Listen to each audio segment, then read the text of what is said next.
Okay, when did you first start doing art? When I was 5. Well, probably before that, because I remember, I guess that was in kindergarten. I made this picture of the Easter Bunny, and this was at school when I still lived in Pennsylvania and my parents were still together. I made a picture of an Easter Bunny, and they had this really cool shiny orange paper, and I did a carrot with the orange paper and aligned everything on the page. And I just remember all the attention I got at the parent-teacher conferences from my parents and the art teacher. And then for first grade, when I was 6, we moved to Arizona, and I was a Berks County girl. Loved shoe fly pie, and was a chubby little girl that now was just sent to this great big school in Phoenix, and it was 117 degrees outside, and the art teacher took us outside under metal pavilions, so pretty much it was a kid toaster. And so we're out in the desert under this metal pavilion with metal picnic benches, and I just remember being sweaty and out of my element and not feeling exactly right, and the art teacher gave me 2 balls of clay, and they were nice and cool, and they were earthy colors, and the way they felt. So the first one was this hideous bunny, and his ears fell off later, and the second one was this bird that turned out yellow, and I just remember the sun shining and my thumb going over the back of the neck of the bird, and just how soothing it was, and I knew that I wanted to be an artist. Okay. Now, how long have you actually said for 5? Did you ever have you been doing it pretty much straight through, or did you take a break for a few years and get back to it, or? I always did it. I always sold art to friends, made posters for friends, and got attention for it. And my father's a carpenter, and my mother makes jewelry, and she had a jewelry store. They're both independent business owners that do their business themselves, and in my sense, they're both artists. Even that being said, and so they're both stubborn because they're artists as well, but that being said, they also expected me to have the 401k and the summers off and the benefits. So as much as I did art the whole way through, I was being pushed to be an art teacher at the same time because it seemed like a stable career. Even though they didn't have a 401k and they were living their art, they wanted that for me because they thought it would give me security. Which all I did was drive me crazy. Parents always want a better life, a better life and more stability for their kids. Always they want more for their kids than what they have, yes. Yeah. And, I don't do that for my kids. I still don't have a 401k, and I still struggle sometimes financially depending on the season or depending on whether I was smart enough to find another way to bring money in. The way I see it is even the construction workers and the landscapers, they do landscaping in the summer, and then they have excavating and plowing in the winter. They're smart enough to take a business and know every aspect for every season, and that's what I'm doing this year without having my gallery and my own community gallery and studio. I'm trying to make sure that I'm accommodating each seasonal moment that comes into, or each moment, so that I have artwork for sale all the way around. But when I went to college, I went to Kutztown, and I went for art education. I also went to Pennsylvania School of Art and Design in Lancaster and had a blast there. But by the time I hit Kutztown, it was strictly art ed. And I realized at the time I didn't just want to do the little job at the local school. I wound up getting so immersed in psychology and the healing of children that even though I was Student Teacher of the Year nominated, and they wanted to put me straight in Parkland and all the nicest school districts so I could set up my job, and I got a job offer in Parkland, I said no, and I chose to work at Kids Peace with kids with psychological issues. I was a crisis counselor, and I found through working with the children that was an art form as well.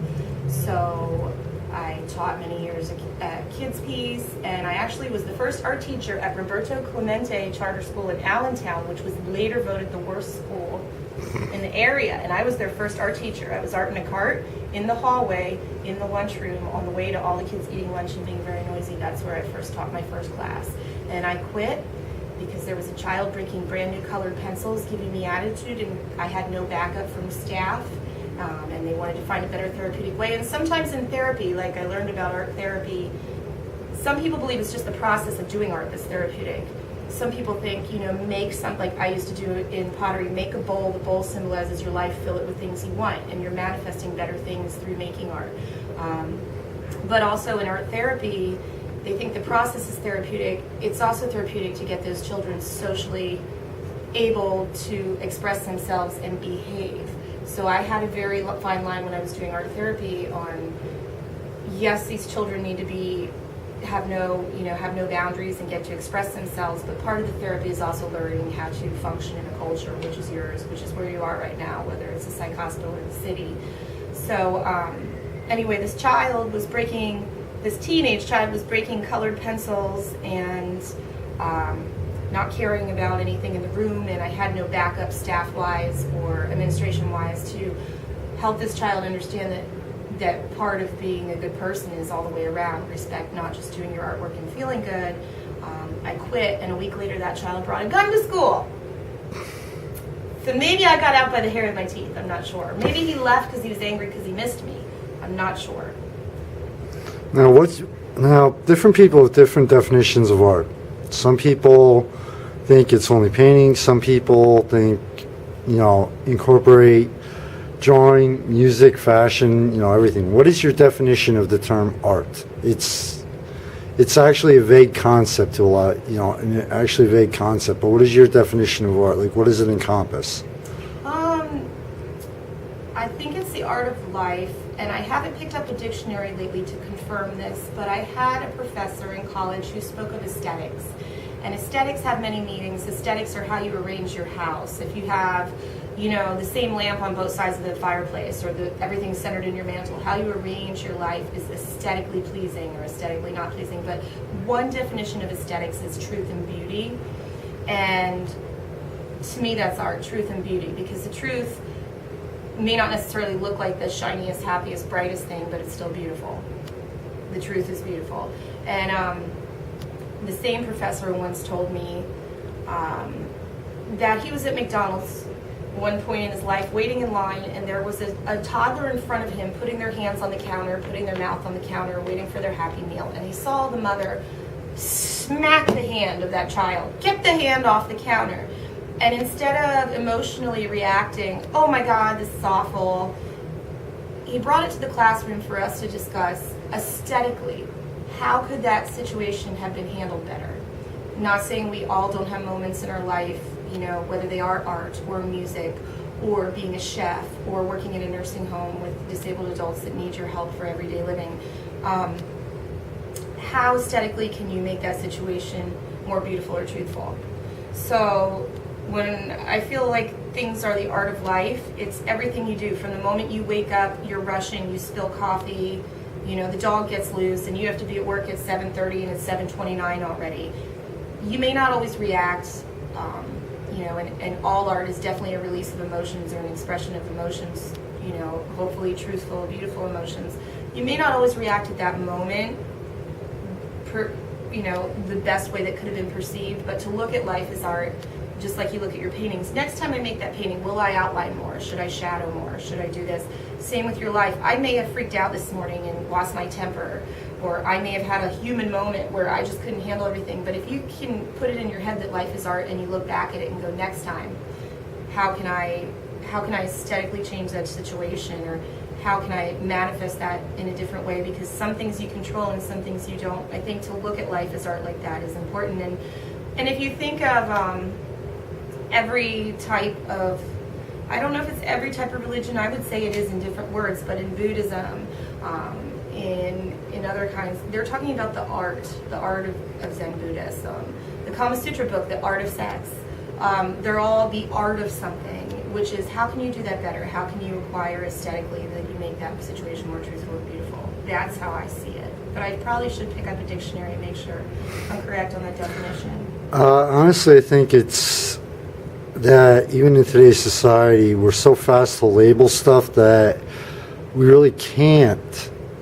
Something like art, like the alternative here, their definition is so wide, like fashion and everything. It's like, maybe it's time we stop picking up that dictionary and read, because all dictionary definition is someone's interpretation of a word, or like several people's interpretation of a word versus, it's like maybe it's time we just stopped and just, opened our minds and just started trying to figure things out like that as to what our interpretation is versus other people. That's part of the witness too. I think, just like I was talking about over here at PPNL, and they have the water park for the children.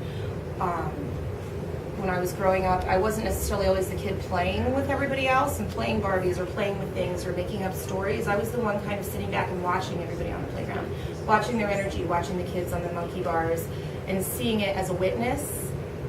But I think art, you are the witness. Sometimes, whether you created it or somebody else did, and you're enjoying it, you're the witness. You're watching it, you're seeing it. Your eyes that are opened up, and you're kind of the witness to what's going on. So, momentarily, visual art, I think you're a witness to someone else's thing. If you interpret it differently, you're a witness. And I guess that what you're saying about not worrying about definitions, I'd say being the witness would be a good way of saying it. That that's creation, that there's art everywhere, and you're just the witness. Okay. Now, since you mentioned about being the witness, I know as myself as a writer, and I don't care if it's journalism, I don't care if it's poetry, even science fiction. The best way to do it is from the heart and experience. Sometimes you have to sit, you have to like take a step back and watch it. Do you agree with that? That the best ideas, the best inspiration comes from life and experiencing it versus just kind of like stepping back and always being an observer?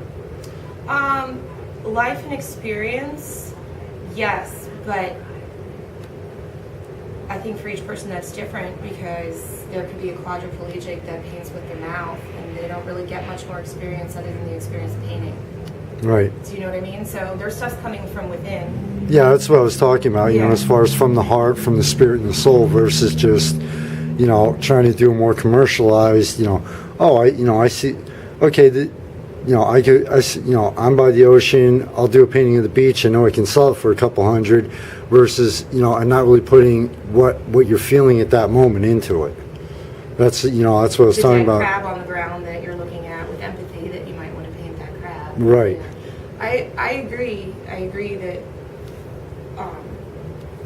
it is the experience, and I've had no success making things because other people, I need to make things to reach out to a certain crowd logically and thoughtfully.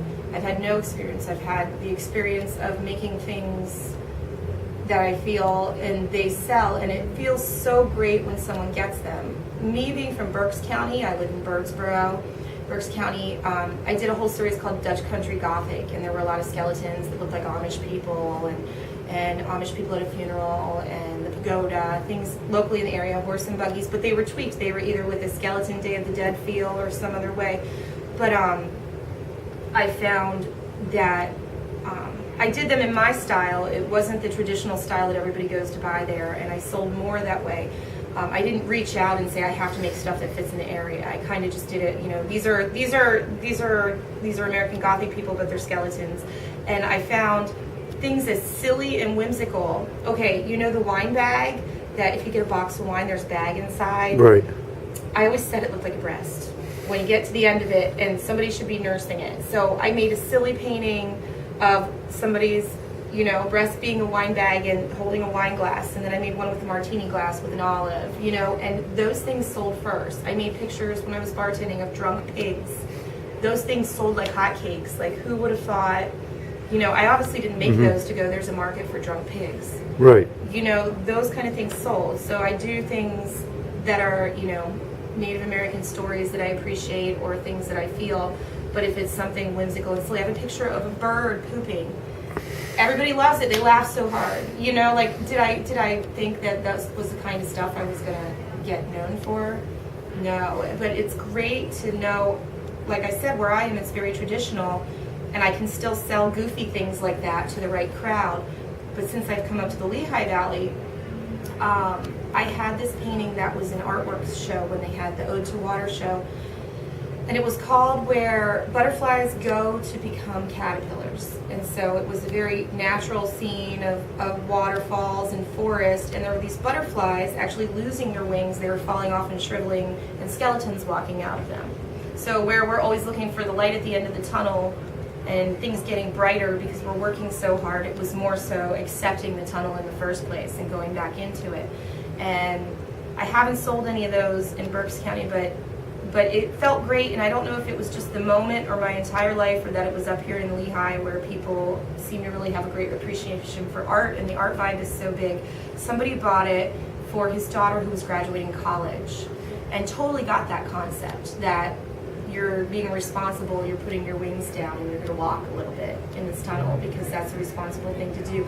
For someone to take something that I've made, like you're saying, from my heart, that may not necessarily be something I was reaching out to a crowd to target to sell, and for someone to take that, I've never met them, and buy that and enjoy that, that's part of it. Right Okay. Now, you do different kinds of art. What types of art do you do? Do you, like, I know some of it's painting. I know you do some you at least used to do some pottery. What are like the different genres that you do? Genres, I think more so it has to do with supplies and not necessarily genres. I do Day of the Dead things. They're more whimsical and bright colored, you know, like the whole thing in Mexico with the fact that they celebrate death as life, that it's just an end and beginning, just like everything else. They're more open, per se, than what we hear culturally around here. So I do Day of the Dead stuff, but I do very traditional, you know, horse farms and plows.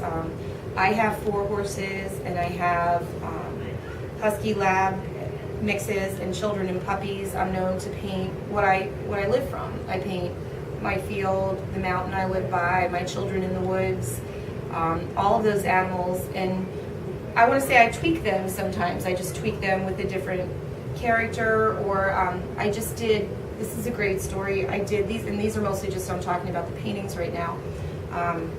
I worked at League Ribbons as a bartender and had an art show at the same time. Someone came in, it was their birthday, and they wanted to buy their friends wanted to buy a painting for them. So I had this painting of blue, bright flowers with 8 skeletons crawling all over the flowers, kind of like characters, just kind of peeking out from under the flowers. This lady did not really appreciate the whole skeleton thing. It more so made her unnerved than it does joyful. But she asked me, can you take some of these skeletons off here because I really love this painting. Will you get offended? And I wasn't offended at all. She likes it, but she wants to make it her own. Mm-hmm. Now she's taking care of the artwork as her own. But she said, leave this one guy in the corner. So there were 8 skeletons. There was one skeleton in the corner. Kind of looks like he was almost in a hammock on the flower petal. And I got rid of the other 7. The same night, someone came in and bought my burlesque show ladies. So they had a burlesque show there, and I painted some females. And I did this one called Saturday Amateur Night at the Silver Rose with a burlesque girl in the middle. And he said, without even knowing about the other person, can you add some of your skeletons to this painting? How many? About 7. So it felt like the skeletons crawled off the one painting and reappeared in the other painting just by... I'm actually visualizing that actually happening now. And yeah, it wasn't even my doing. Right. You know, and that was cool to be a witness and be a provider for that to happen. But I do pottery. We do cone 6 pottery. My husband does more traditional pottery, like he can make things uniform and do sugar jars and coffee mugs, and I can make those things. But I do a lot of hearts, I do a lot of dragonflies, and I do whimsical pottery. And then what I can show you is I have a couple pieces here at Alternative Gallery, which are shadow boxes where I add the pottery to a painting in a shadow box so that it gives it depth.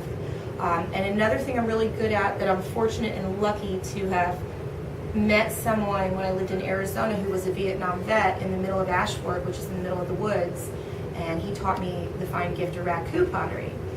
Raku is it's a limited amount of artists that do it because there's a high risk rate. You get to play with fire, and there's a lot of hot and cold, and just like, you know, if you put an ice cube in a cup of hot tea, the ice cube cracks. Mm-hmm. Or it doesn't, it might just melt, you don't know. So there's a high turnover of losing pieces in raku, but I'm really fortunate to have learned from a master and be really good. And even in Japan, where I came from, there will be millions of galleries, and 1 in every 100 is a raku gallery. Raku is what the Zen Buddhists use for the tea bowls, and it has a little bit of copper, so I have to be careful when I present that I make raku pottery.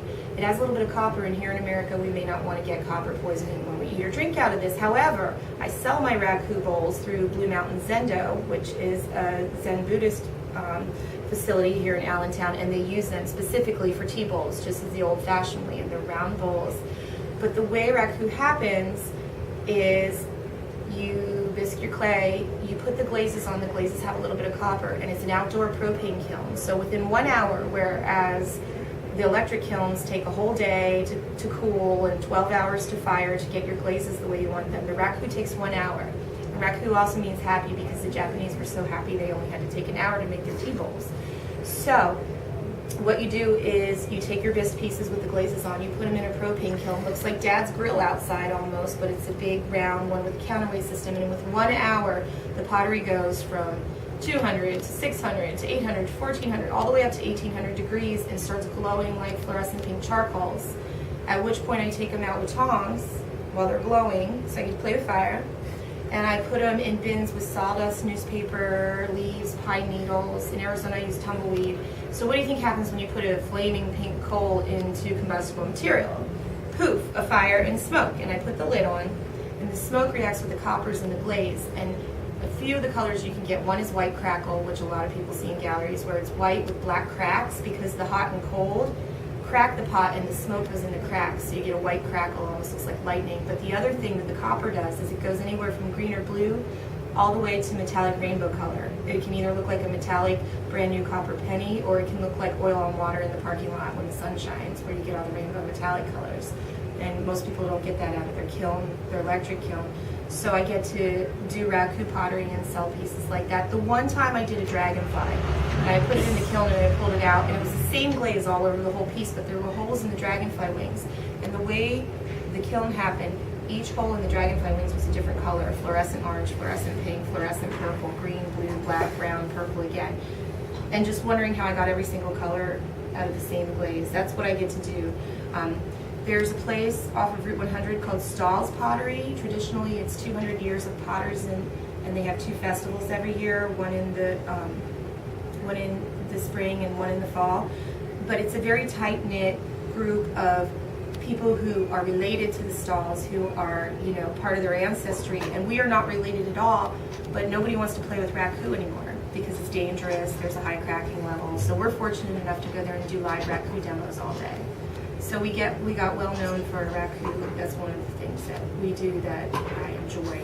Right now, I paint like crazy.